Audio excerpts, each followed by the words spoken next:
Quique, buen día, ¿qué tal? ¿Cómo te va? Un gusto, un placer. ¿Cómo va? ¿Bien? Mauricio, ¿cómo te va? Es un gusto saludarte, un gusto conversar contigo, realmente es una satisfacción. Saludo a toda la gente de allí. Gracias, gracias, Quique. Bueno, ya está todo listo, ¿no? Está todo preparado, falta ahí apenas detalles y lanzamos el libro, contarle a la gente cuándo es, a qué hora y otros detalles. Es el próximo viernes en el Centro Cultural de Cerrito, a partir de las 20 horas. Vamos a hacer la presentación, que espero que sea una presentación digna, tal cual exhorta a la gente de Cerrito de hacer las cosas bien, y bueno, y pretendemos de alguna manera honrar a quienes hicieron grande esta institución, que ha tenido tantos logros y que lo sigue teniendo, y que de allí surgen realmente periodistas y deportistas, y atletas que han sido maravillosos y que le han dado tanto a la institución.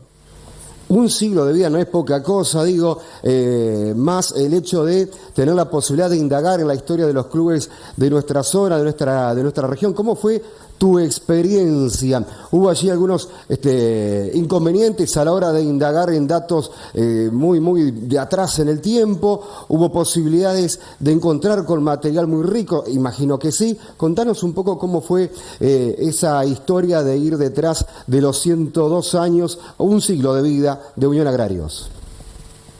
Y Mauricio, ¿te podés imaginar tratar de indagar y tratar de investigar lo que sucedió desde 1922? Porque digamos que el centenario fue hace 2 años atrás, o sea, en el 2022.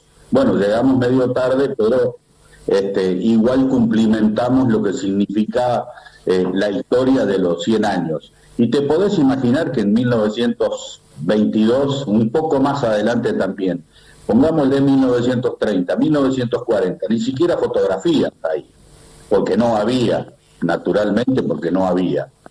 Consecuentemente lo que hicimos, bueno, fue indagar en lo que significa un tesoro que deben preservar todos los clubes y que debe ser específicamente las actas en donde se transcribió año por año, día por día. Obviamente que no están todos los años, pero pudimos sacar un material riquísimo de ese lugar, más la colaboración de la gente, la actitud de la gente para con una historia como esta, de ofrecer no solamente fotografías, las que podía tener de aquellos años, sino también las historias, las anécdotas, los hechos y todo lo que aconteció desde 1922. Es una obra que yo no esperaba de pronto encontrar mucha información. Me imaginaba un gris desde 1922 hasta años posteriores. Pero bueno, finalmente fue muy satisfactorio poder cumplimentar y poder recabar en esa historia y tirar muchos datos certeros de lo que ocurrió en esos primeros años. Bueno, después fue más fácil, pero digamos que fue mucha la tarea. Fueron 3 años. Mirá, yo por ahí, Mauricio, no quiero decir de que fue todo un récord, pero yo me contacté con algunos periodistas o escritores que han elaborado obras como estas, y por ejemplo la de Atlético de Asencan me dicen que tardó 9 años en hacer 2 años de los 90 años. Yo no te quiero decir de que yo lo hice en 3 y que es una maravilla ni nada por el estilo, pero bueno, me quedé con eso de utilizar más tiempo todavía. Quería meterle más tiempo, pero bueno, ya le dimos un final para no hacer esperar tanto a la gente, y por qué no pensar en una próxima obra, ¿no? Quique, hay muchos puntos para indagar en la historia de una entidad deportiva que ya supera el siglo de vida, pero quería detenerme en esta historia tan particular que tiene que ver con que posiblemente, y quizás así sea, Unión Agrarios fue la primera cancha en Paraná Campaña, y no sé si de la provincia, pero de Paraná Campaña es muy probable, que tuvo luz artificial. A ver, contanos un poco cómo fue esa historia, que es fantástica. Realmente, en 1955, fue en diciembre de 1955, en donde prácticamente no había luz en el pueblo.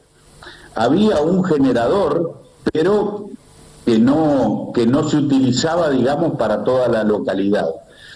Pero la realidad es que hubo un trío de personajes, los hermanos Metralier y Federico Schuster, que fueron realmente próceres de la institución y de Cerrito mismo.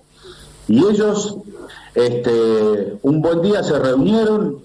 ¿Podemos generar luz? Sí, podemos generar luz a través del acta número 80, eso está todo registrado.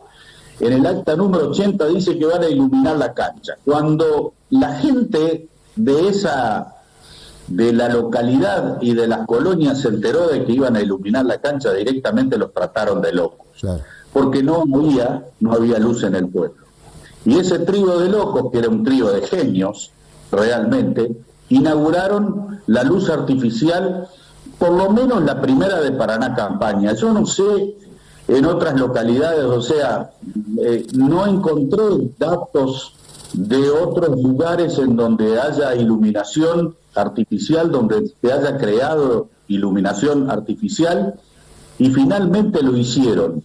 Y fue en un partido que se jugó contra San Benito a la noche, y lo más cómico del caso no es que la gente dice que miraba un rato el partido y posteriormente se dirigía hasta donde estaba el artefacto que generaba la luz, cosa que causaba mucha curiosidad, ¿no? A ver cómo se generaba la luz. Y lo más curioso también, eran 6 focos de 500 bujías cada uno.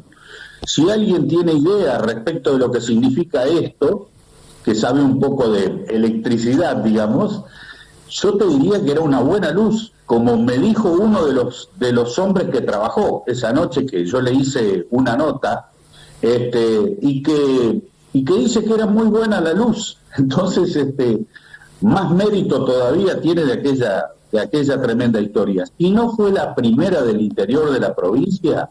Sí. Yo te diría que fue una de las primeras, Mauricio. Sí. ¿Y el aparato aquí que estaba ubicado ahí cerca de la cancha, y en qué consistía más o menos? Contanos un poco, porque la comunidad prácticamente no tenía luz, pero llegan estos muchachos ahí con un armatoste y le empezaron a dar electricidad a un reducto de fútbol.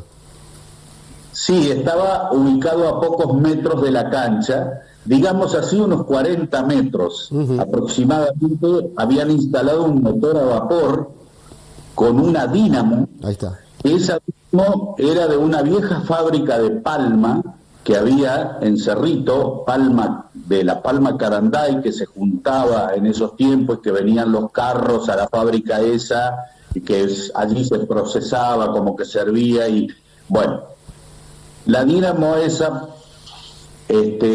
pertenecía a esa fábrica, y se unieron. El motor a vapor era de los hermanos Metralier, que la curiosidad por allí dice, se utilizaba leña para hacer funcionar ese motor, y no era precisamente leña, sino que era paja de lino, que digamos así, generaba más temperatura rápidamente. Y bueno, después de hacer funcionar ese motor a vapor durante 2 o 3 horas para que tomara temperatura, de ahí pasaba para la dínamo, y de la dínamo pasaba, o sea, la dínamo era la que generaba la luz, y de ahí pasaba a los 6 focos de 500 bujías.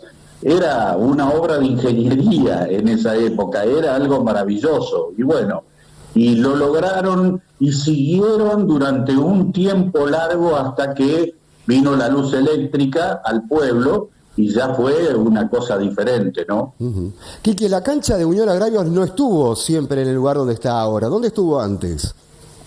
Estuvo en la Plaza de las Colonias. La plaza principal.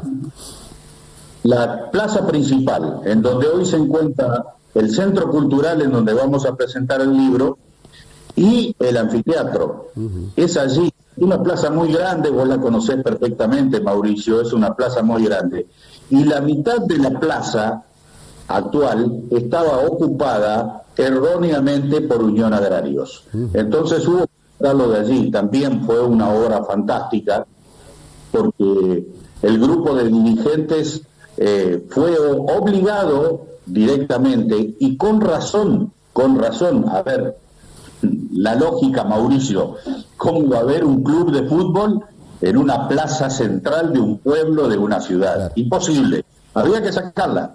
Bueno, después de tironeos durante años, Mauricio, 20 años, discutiendo, y las autoridades provinciales que decían, muchachos, hay que sacar la cancha. Y la sacaron finalmente, felizmente habían comprado, en la década del 50, habían comprado un terreno, que es la manzana número 44, en donde hoy se encuentra el Club Unión Agrario. Y lo hicieron, y ellos dicen que lo hicieron con coraje, con mucho coraje, con la participación de toda la gente, participación desinteresada fundamentalmente, y bueno, tuvieron que desarmar el club, por decirlo de alguna manera, que fue un dolor muy grande, indudablemente, porque había mucha gente. ¿Cómo van a desarmar el club que estaba hecho con muy buen criterio? Pero había que sacarlo. Y lo sacaron, y lo lograron, e hicieron un club que es el que observamos hoy en la manzana número 44 de Cerrito. Quique, querido, gracias por este momentito ahí en tu día para hablar un poco de la historia del Cerrito y de este libro que se va a presentar el próximo día viernes en el Centro Cultural de esa ciudad. Nos agrada mucho el hecho de que se recupere la historia de las instituciones, y es un placer gigante darlo a conocer a través de aquí de Canal 6. Te mando un abrazo. Un abrazo muy grande, Mauricio. Muchas gracias por la nota. Muy agradecido. Gracias a vos. Enrique Quique Dapper, autor de este libro.